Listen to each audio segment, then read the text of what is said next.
Relax. Snap. Nice.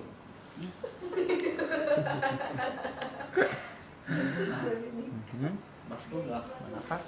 So, ang benefit niyan ay para sa ear pressure at maayos sa pandinig natin para maging maayos yung airflow sa ating ear canal.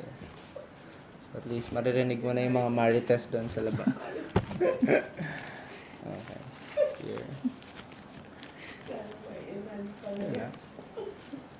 Good. Ito wala. Nice. Good. Sa kanan lang. So kapag hindi masyadong tumunog, ibig sabihin, or saan yung pinaka tumunog is gamit na gamit yung pinaka right brain niya. So ito naman ay hindi niya ginagamit, parang gano'n. You can borrow. Joke lang.